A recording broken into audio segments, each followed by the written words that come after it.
Flintstones was not a documentary. It was a cartoon.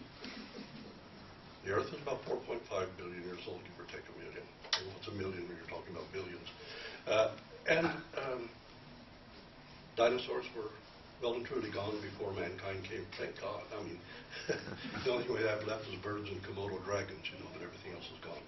And now we have politicians trying to eat us instead of dinosaurs.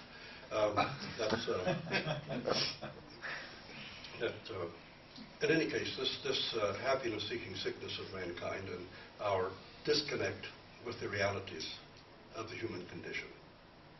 And I was going to discuss a little bit, because it's a big issue, particularly in America, not so much in Canada. But I'm going to discuss how we approach people who are homosexual or gay now. Because I think it's a very significant problem, because I've seen a number of suicides of teenagers. And I wonder why we think it's necessary to push somebody to commit suicide, because we don't understand them. And because we have an ideology that's disconnected from reality. We identify homosexuality with the sex act. It isn't. It's about a personhood. It's about a human individual whose brain wiring is different from ours.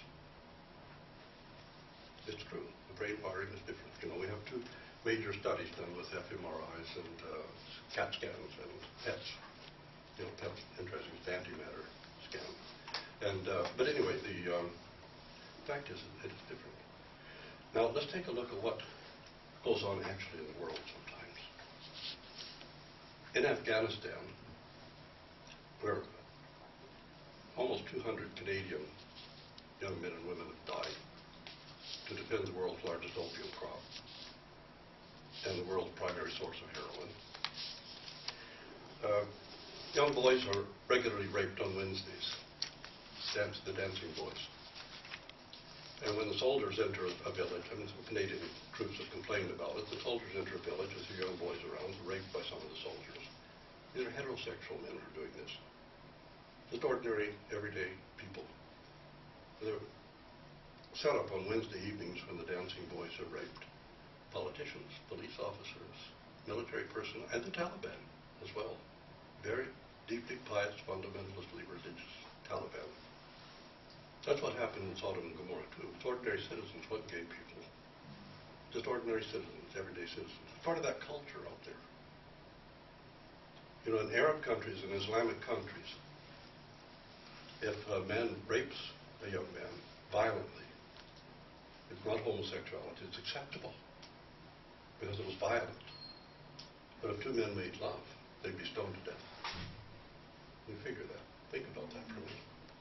See, we're in Afghanistan right now defending Sodom and Gomorrah and the world's largest opium crop. And our people are being killed to defend that. These aren't gay people. They're ordinary, straight people. 80% of the sexual abuse of young boys is done by a heterosexual near relative. 80%. A heterosexual near relative is doing it. Now, I know it's kind of shocking, but of course men will have sex with a goat if there's nothing else around. Women are much more discreet. So this is something we have to think about. Are we talking about a sex act, or are we talking about a human individual? That this is an integral part of their personhood. 30,000 babies a year are born in this country with no definite gender. They don't know what their gender is when they're born. And once upon a time, the doctor would regender them at birth, or give them a gender at birth by surgery. But they were wrong so many times that now you have to wait until the child's old enough to tell you what gender they are before you can do the surgery. That resulted because there was a major lawsuit about it, and somebody won millions of dollars, so they decided they would be a little more discreet about it. In Roman times, a person who was born with two genders at the same time, or an indefinite gender, was drowned because they were considered a bad omen. That's probably why we have so much fear about it.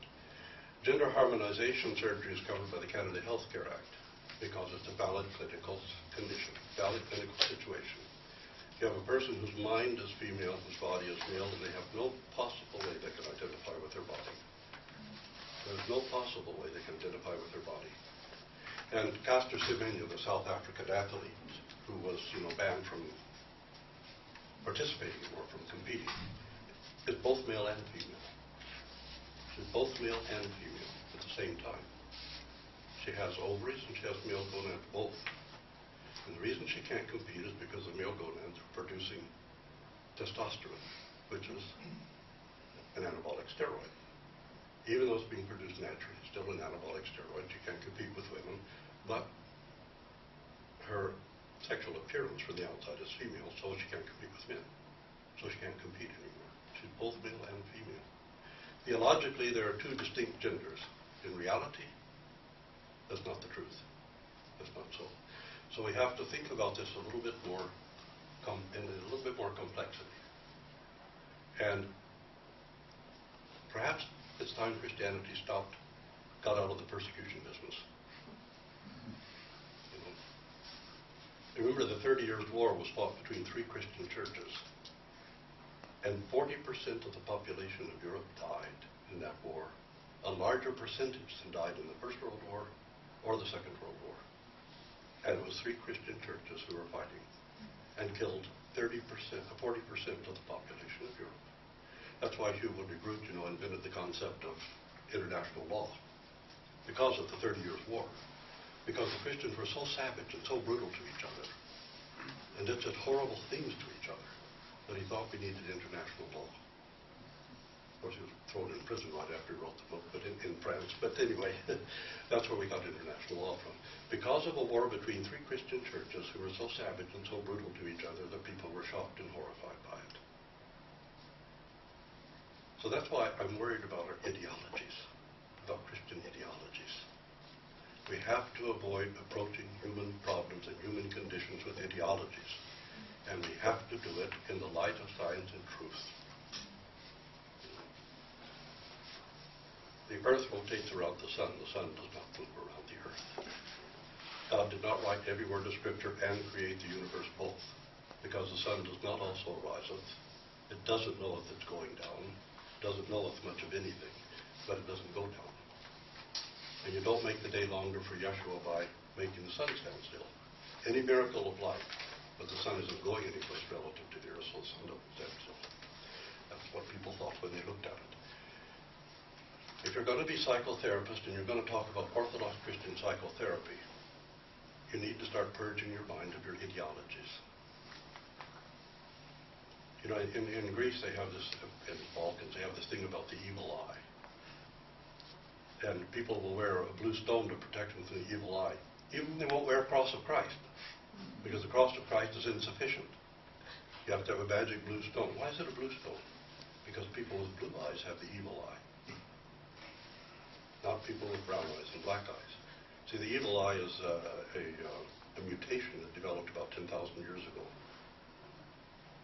It's a recessive mutation. There weren't any blue eyes before about 10,000 years ago. So when they first appeared, sometimes people had one blue eye, one dark eye, because it's a recessive mutation. So, of course, it was an evil eye. Of course, in Norway, it's people with black eyes that have the evil eye. But, we have all these prejudices and all these things, that, remember, in my youth, in the southern part of the United States, you could take a black man out and hang him for sport, and nobody would call the police. It was Christians who were doing it. It wasn't atheists, it wasn't communists, it was Christians who would take a black man out and hang him for sport, and then arrest Billie Holiday because she sang the song Strange Fruit, and put her in prison. This is something we have to think about. Apartheid was a Christian doctrine. It wasn't a political theory. It was a Christian doctrine. It was a Christian ideology. Slavery was justified by Christian ideologies, by political doctrines. Ideology won't do. We've got to enter in